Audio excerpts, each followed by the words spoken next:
session also, we'll just have a small recap of the last 4 week sessions. Then I will start addressing the doubts in the portal. Okay. So in week 5, in continuation with what we discussed in the previous weeks on the earth moving machines, we discussed about the productivity estimation of the front end loaders, then front shovel and backhoe excavators, and the trucks. Okay, so what are all the factors which affects the productivity of these machines and how to estimate the productivity we have discussed. And after that, we moved on to a very important concept, how to balance the interdependent machines. So as you know, in the construction side, most of the machines will be working in team. So we should make sure these machines are compatible with each other in terms of size and number. Otherwise, you can see that there will be waiting time. Okay, your waiting time will increase, and that will affect your productivity and the production cost.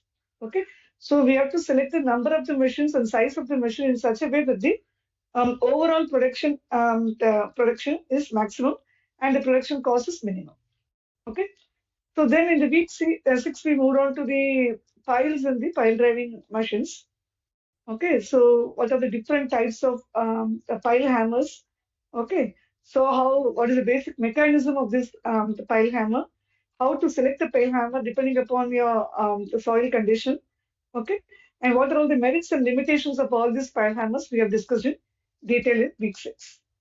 Okay, in week 7, we discussed about cranes and the lifting equipment.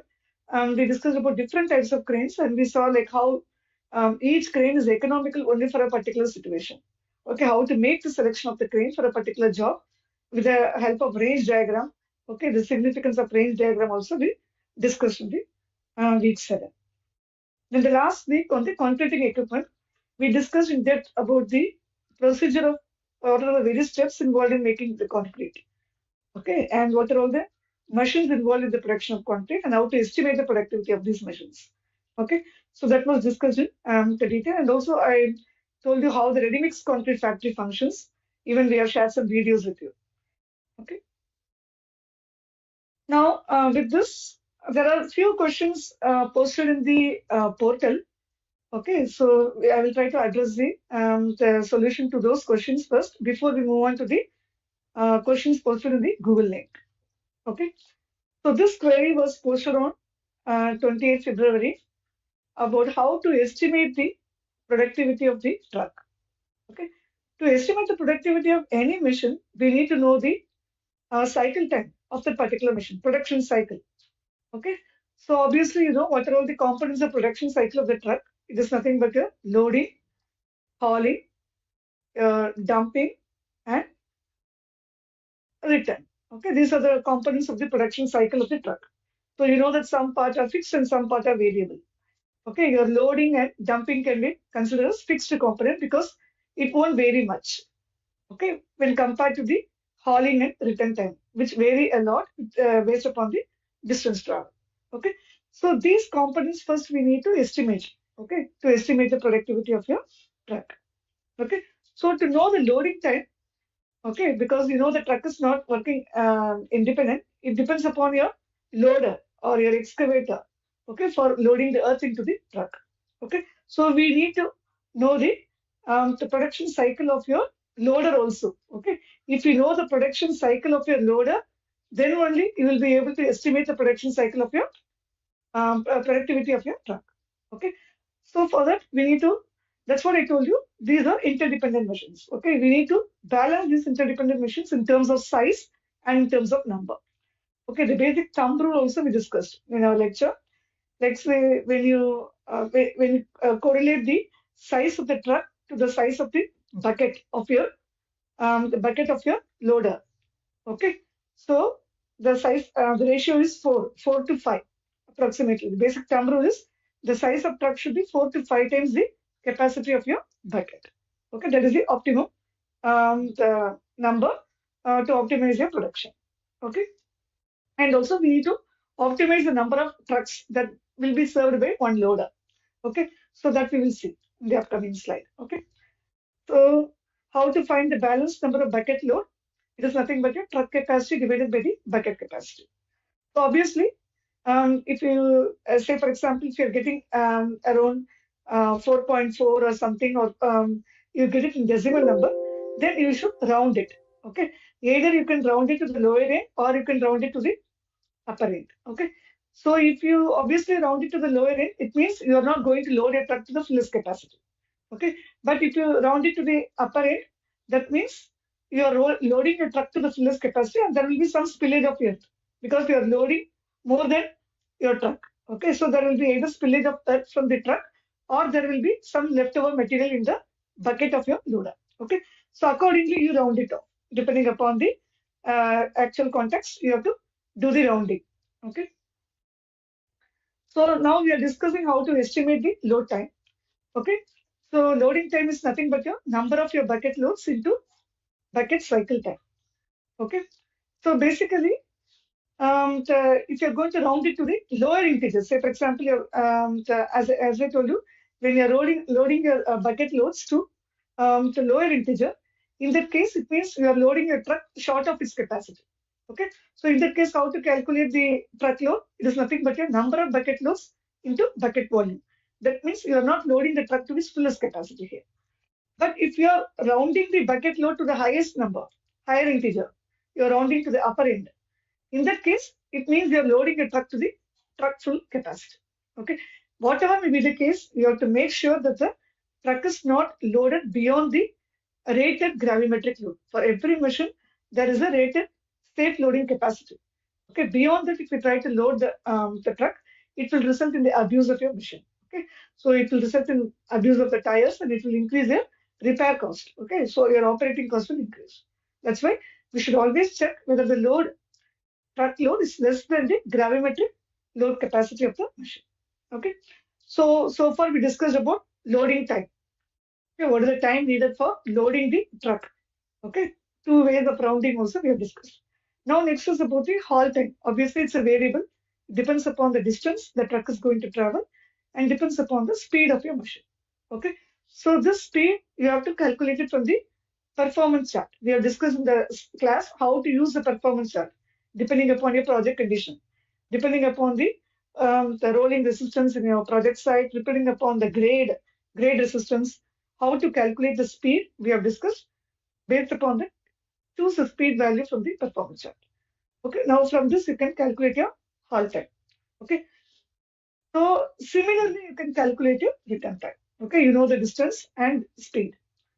And another important part of your production cycle is your dumping time. So how much time? This is actually fixed time. You can call it as fixed time. Your return time is variable. Okay. And your dumping time, it depends upon the what type of truck, whether you're going to dump it from the bottom or you're going to dump it from the rear end accordingly. And also it depends upon your site condition. If there is more congestion in your site, if there are more equipment at the site, in that case, your time needed for dumping will be more. Okay. So this table also we have discussed accordingly. So depending upon your site condition, you have to choose a value. Okay. Now we have calculated all the components of the cycle time. That is the load time, haul time, dump time, return time. So from this, you can calculate the total truck cycle time. Now, how to calculate the balanced number of trucks? Okay, balanced number is the number at which the production level of both the machines will be similar. Okay, a truck and the excavator are working at the similar level. Okay, that is the optimum requirement so that you can maximize your production and minimize your production cost. So it is always preferable to go with the balanced number. Okay, so that you can calculate based upon the ratio of truck cycle time to the excavator cycle time. Okay, obviously you may not get round whole number always. Okay, so if you are getting it in decimal, then you need to round it here also. Either you can round it to the lower end or you can round it to the higher end. Okay, so say for example, if you are going to round this number to the lower end, okay, say you got some 7.5 trucks. Obviously, I cannot go for 7.5, so I have to either round it to the lower end or upper end. Say I'm rounding it to 7 trucks. That means in this case, you are using lesser than what is needed, 7 trucks. So here truck is critical. Okay. So your truck cycle time will govern the production of your team. Okay. So how will you estimate the production? So production is nothing but your truck capacity, that is truck load, into number of trucks divided by the truck cycle. Okay, and multiplied by the job efficiency and all those things. Okay, so in the case if you're loading it to the higher end, say instead of rounding it to 7, I'm rounding it to 8. Okay, higher end. That means you're using more number of trucks than what is needed. In this case, the critical component is your loader. Even though you have more number of trucks, till the loader is available, you cannot continue the job. Okay, so the loader cycle time will govern the production in this case. Okay, when you're adopting higher than the balance number.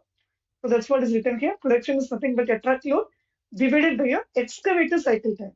So excavator is a critical one here. So that is going to decide the production of your tea. Okay. So now this is about the first question. And the second question was about the same. There was a query related to the assignment question. Okay. So this doubt was posted on 28th February. Okay. So it's a similar problem. Okay. Whatever we have discussed just now. Okay. So the same principle only we are going to apply in this problem. Okay. So here a shovel and the truck are working together. Okay. The capacity of your truck is given 10 meter cube and the shovel production cycle time is given 1.4 minutes and the truck cycle time is also given. Dump plus haul plus return. So excluding loading time, all other components are given. Dumping, hauling and return. So loading time is not given. You have to calculate the loading time. Okay. So and the shovel production value is given. The productivity of a shovel is readily given to you, 80 meter cube per hour. Okay, and the bucket capacity is given. And the equipment cost, including the operator, for both the machines are given. Okay, your what is it? Your shovel as well as the truck, both are given. Obviously, you know the importance of fill factor. Okay, so depending upon the filling ability of the material, the fill factor will vary. So truck fill factor is given as 100%, and for the loader, the bucket fill factor is given as 95%. And the job efficiency is also given. The machine is going to work for 50 minutes in an hour. Okay. So now we are going to estimate all these parameters. That is, how many trucks are theoretically required to obtain maximum production. So that means you need to find the balanced number of trucks. That is going to give you the maximum production. Okay. And what is the expected production of the system using the balanced number of trucks? And what is the expected unit loading cost and the hauling cost? Okay. All these components you are going to determine. Okay. So these are all the input data we just now discussed. You can go through the input data. So as we discussed earlier, first step is you need to find the loading time. Okay. To find the loading time, I need to know what is the number of bucket load. That depends upon your truck capacity divided by the bucket capacity. Obviously, you have to apply the fill factor to the truck and fill factor to the bucket. That depends upon the material filling ability. Okay. So you calculate, you will get the, here you're getting the value in decimal, 5.26. So I can preferably round it to the lower end. Okay, it is very much lesser than 5.5. So I can round it to the lower end. Okay, load the truck with 5 buckets. Now, find the loading time. Okay, based upon the cycle time of the shovel. So it is given already. What is the cycle time of the shovel into number of buckets? Cycle time of the shovel is given to you in the question. Okay, so multiplied by the number of the bucket load, that will give you the shovel, the cycle time. Okay, so for one cycle, what is the time for one bucket? Okay, what is the time which is given to you in the question? Okay. Now coming to the truck cycle time. So you have estimated the loading time already. These components are already given to you in the question. Haul plus dump plus return. You will get your truck cycle time. Okay. Now find the balanced number of trucks. That is nothing but the ratio of truck cycle time to shovel cycle time. So 42 divided by 7. Okay, 42 divided by 7, that gives you the balanced number of. So luckily in this problem, you're exactly getting the whole number.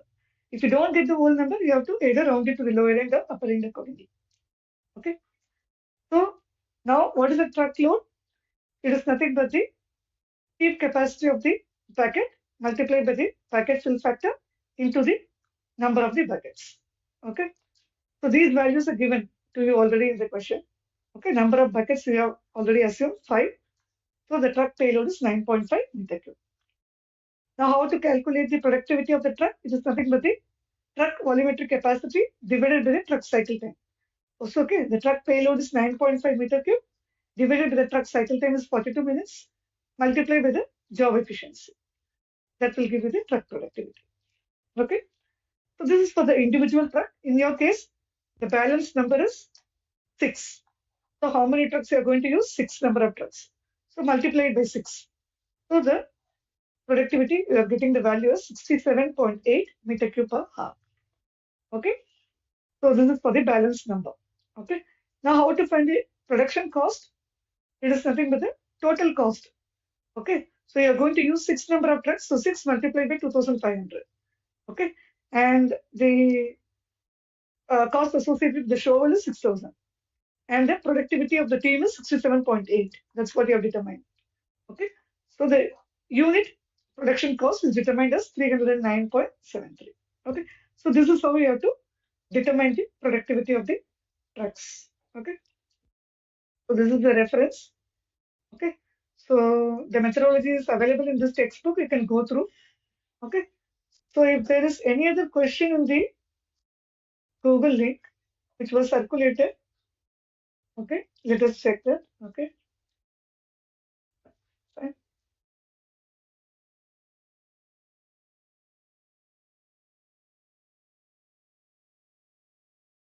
Yeah, there was one question which I received in the link which was circulated. Okay, on 14th, yeah, I received this question from Dr. Nikhil Kumar. Okay, so he has a small query about how to prepare for the final examination. Okay, so it is written like some of the questions are a little bit complicated in the assignment, just based upon the or to say based upon the slides, he was not able to answer those questions. Okay, so my humble advice to this question is I have given you the reference textbook also. Since it is a postgraduate level course, okay, I always advise the students to refer the textbook also. Only the slides won't be sufficient, but to give you the complete knowledge related to the course. Okay, so if you go through the reference textbooks, particularly textbook by Purify, which I listed in the slide today also. Okay, construction planning, equipment and methods by Purify.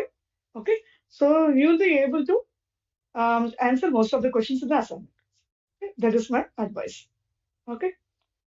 So if there is any other question posted in the YouTube, please let me know. We can start addressing questions.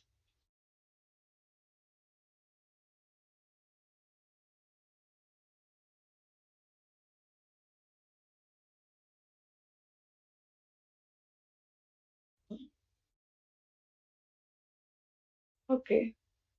So as there are no questions from the listeners, okay, let me wind up the session. Okay, I wish you all the best for the final examination. So go through the slides as well as the textbook and prepare. Okay, all the best. Thank you.